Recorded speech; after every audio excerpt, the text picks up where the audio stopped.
First of all, thank you for taking the time to come in. So, you are a Canadian, and I understand that you stopped going to the USA some time ago. Can you tell me why that is? Well, for one thing, Canadians used to be allowed entry into the USA without a passport. And when all that changed, I felt like it was a bit of an insult at first and a hassle. But then I thought that if I really want to go, then okay, I'll get a passport. And as time went by and inflation hit record highs while living in the highest tax nation, I got accustomed to constantly look for sales and discounts. So, as a part-time investor, losing 30 cents or more on every dollar due to the exchange rate is something that makes no sense to me at all. So then, I can assume that you have not gone to any of the great attractions in the US for quite some time, and are not likely to do so anytime soon. How do you feel about that? Do you miss those days? You could say that I do, but on the other hand, things were very different then. Everything just felt a lot more normal. By normal? What I mean is that now I feel more like there's a sense of danger when traveling and going through the airports with security, customs, and the like because of all the crazy things that are going on in the world, which create a great sense of insecurity, if you will. And having to pay so much more for everything just doesn't help either. May I ask, for example, could you afford to go to a certain theme park vacation in Florida with the whole family if you didn't care about the exchange rates or all the high costs? I am very fortunate to say that yes, I could afford it, but not in a sense that it wouldn't bother me. How so? I'm not a millionaire, so I would feel uncomfortable spending that much on such a trip, especially if I were to bring the whole family along. But there's more to it than that. I, for one, would feel pretty stupid if I spent $10 for a single serving of popcorn or $12 for one corn dog, or even $7 for a small drink loaded with ice, plus a sales tax on top of that. And that's just for one person alone. Now I'm using this as an example only, and may not be accurate here, but I'm very close. I'm sure you get the idea. Okay, so fortunately for you, you could afford such a trip, but let's forget about the costs and all the hassles for now. What else is stopping you from attempting such a trip? My biggest issue right now are all the long lineups and the overcrowding, so much so that I've actually changed my mind about going to several attractions in the past because of this. Is it that bad? I mean, how bad can it really be? Okay, let me give you an example. One hot summer's day, a colleague of mine went to a water slide attraction with his family in Canada, and this particular place had a parking lot that was bigger than the park itself. And when they got there, they had a parkway at the end of the lot and had to walk all the way to the entrance. Then they waited in line in direct sunlight. I don't know for how long exactly, but I think it was long. So after paying all that admission, plus tax, they proceeded to the locker room area where they can change into swimsuits and store their personal items safely in a locker provided. But all the lockers were taken, and they had no place to put their things, so they had to drag everything with them for the whole afternoon. And it was crowded in there, as they had a long wait every time they went to the slide. So finally, they just somehow found a poolside spot and just tried to chill out a little. But he told me they did not have nearly as much fun as they had thought they would have. So tell me, how often have you experienced this for yourself? Not that often, as I learned not to go to any of these places if they even look too busy. But I experienced a bit of that on my last trip to that big theme park in Florida some years ago. And this was in February, well before spring break, and it wasn't overcrowded. But even then, there were lineups on only a few of the rides, but it wasn't that bad, even though I had to give up on one because of the estimated 60 to 90-minute wait. Remember, if you go there in June, many of wait times will be at least an hour, with some averaging 2, and you'll likely have to wait in line for everything, and the heat will be unbearable. Now, I also stopped going to drive-thrus, if they even look busy, because some of them were notoriously slow. One family-themed burger place I went to, there were 3 cars before me at the intercom and 4 cars between the intercom and the pickup window. So I'm waiting 7 minutes. Then I move ahead by 1 car. Then another 7 minutes went by. Then I moved up again by 1 car. So I got so angry that I didn't order anything. So it took an additional 20 minutes. So I finally left in a normal way. I didn't spin my wheels or anything like that. It was 1 lane with concrete curbs on both sides with no way out. So I never went back since then. Really? Well, it's not only that, but I also noticed the quality of the food was less than it used to be. Okay, so tell me, what advice, if any, would you offer regarding theme parks, big attractions, drive-thrus, and so on? I'm not offering any advice, but I find what works better for me personally is that I do a lot of research before attempting to go anywhere. I will look at things like the months, the times, the weather, the reviews, and so on. One good rule of thumb is that if it's crowded, just don't go. And as for the drive-thrus, again, it depends on what time of day you're going. And another telltale sign is the number of cars waiting between the intercom and the takeout window, if you can see this before entering. When there are 4 to 6 or more, depending on the location, you may have a long wait. And don't forget, another issue is that some drive-thrus have cut back on quality and quantity. For example, it may not taste the same, or they started using thinner meat patties, and if you suspect that, then you should stop going to those places. Okay, so moving forward, what do you think of the many Canadians who have actually cancelled their trips to the US and are boycotting American products because of the tariffs and talk of annexing Canada as a 51st state? I think they're great, and they actually bring back a sense of unity and pride in being Canadian again by doing so. So you feel good about this? Absolutely. Okay, I'm going to ask you to look at this as a completely neutral person, if I may, and let's put all our likes or dislikes aside. What do you think of President Trump so far? Okay, before I say anything, I want to point out how I've never seen so much division amongst the American people. So many support Donald Trump, and so many oppose him. And as you can see on social media, the videos don't stop coming from either side. From what I've seen, things have gotten a lot worse in the USA over the last few years. And at first, I thought they needed someone like Trump to come in, clean up, start fixing things, and get the job done. But now I'm beginning to think he's going about things in the wrong way, or going too far, without even considering some of the consequences. And this whole idea about annexing Canada, talking about Greenland, and wanting to make Gaza like the Riviera is starting to sound like madness. I even hear he is removing agencies and firing people who challenge his decisions.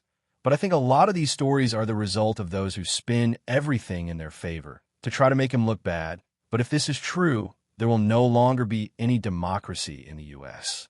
And governments and all their billionaire buddies will be in total control of everyone and the money. And sadly, Canada is headed in the same direction too. I've always heard that you can't trust a politician, and that is true.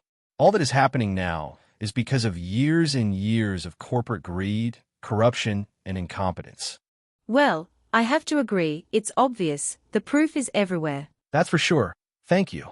I mean, just think for a moment. Obviously, the average everyday tax-paying citizens are in no position to make changes or write any new legislation for the better for the people. So who is? Who else can you possibly blame? Those who are in power have the responsibility to work in the best interest of the people and not themselves. But look what happened in both Canada and the USA. Donald Trump likely won because of the bad track record that the previous administration had, and enough people got fed up.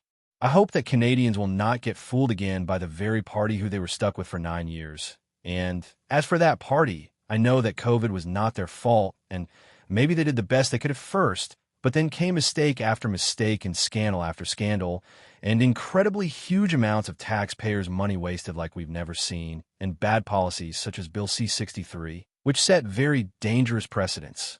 And wanting to go after people's hard-earned equity on their homes. And this thing about a Bear Trust joint account filing from a year or two ago with an insane fine of $2,000 per day if it wasn't filed before a certain date. Whatever happened to a simple warning? And the worst part is that many had no idea they had to file any such thing or had a clue as to what it was, and those who did fled to see accountants and spent hundreds of dollars, and the whole thing was so very unclear that fortunately the tax department just canceled it. It's amazing how quickly so many Canadians forget or simply don't realize how bad these policies actually are. And don't forget they froze bank accounts. They used the Emergency Measures Act when there was no need. As we know, the police were quite capable of handling anything they had to. At that time, there was no shortage of police officers. There was no threat of terrorism. It's like calling the police on a neighbor because he didn't park his car properly, and it goes on and on. I could never understand how some Canadians choose to ignore such a bad track record and blindly continue to support them. They were never like this in the past. So what happened? Look, they are what they are, and it does not matter who their leader may be. They will now always be the same, and they will not likely change. You talked about record high inflation and living in one of the highest tax nations in the world. Should more Canadians be concerned? Definitely. This is a problem we're all too familiar with, but I don't worry about the way things are right now, but rather the way these problems are growing and getting worse. In what way? Okay, first you have to look at what I call an unstoppable chain reaction. Imagine you own a grocery store. So what happens when your suppliers charge you more every year because all their operating costs have gone up? Then, in addition to that, you find that you're in the same boat. Your insurance premiums went up, your utilities, taxes, payouts, maintenance, and so on. So you're then forced to raise your prices too. So where does it stop? Guess what? It doesn't. Look at things like the automatic annual tax hike introduced by the Liberals in the 2017 federal budget, which has cost taxpayers more than $900 million since. And Canada's federal debt continues to grow daily, every single day. By the end of the 2024 to 25 fiscal year, Canada's total market debt is expected to surpass $1.4 trillion. And then you have a prime minister who wants to spend a minimum of $50 billion on some unnecessary high-speed train from Quebec City to Toronto, which I'm hearing will actually cost $150 billion.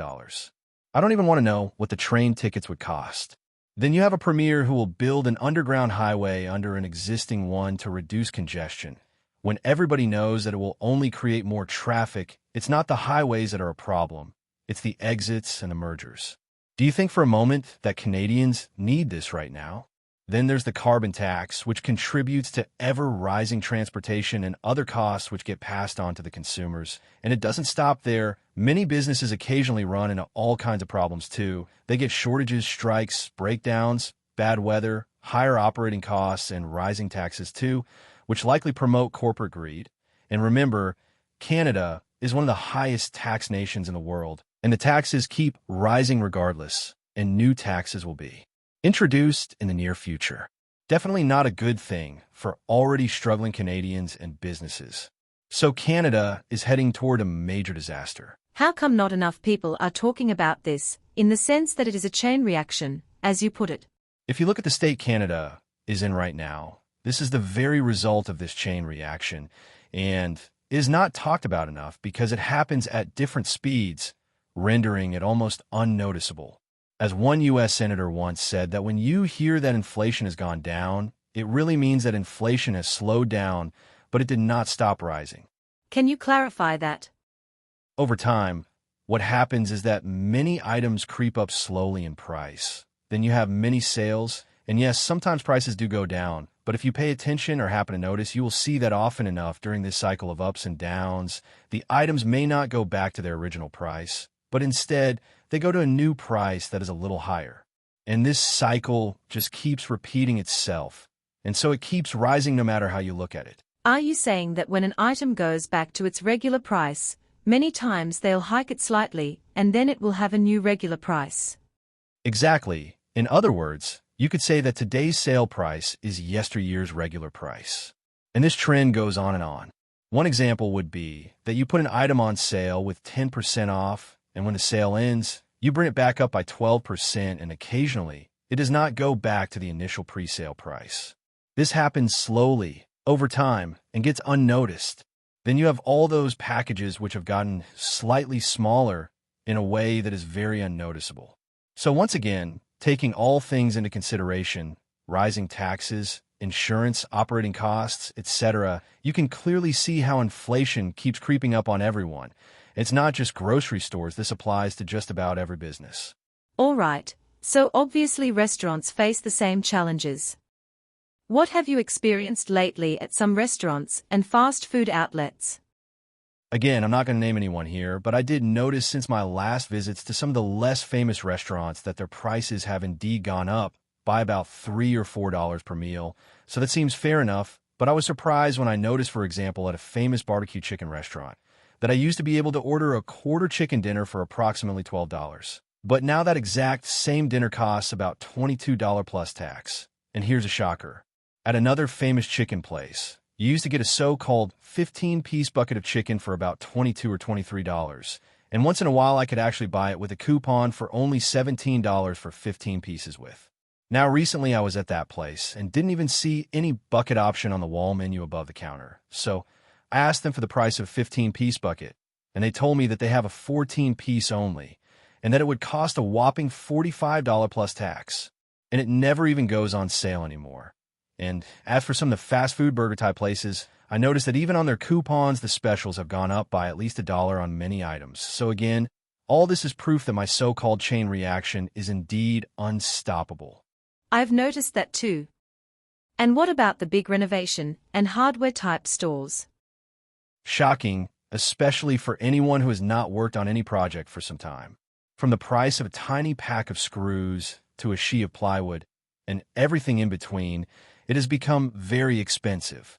Any projects or renovations have now become unaffordable for anyone who does not have a high salary.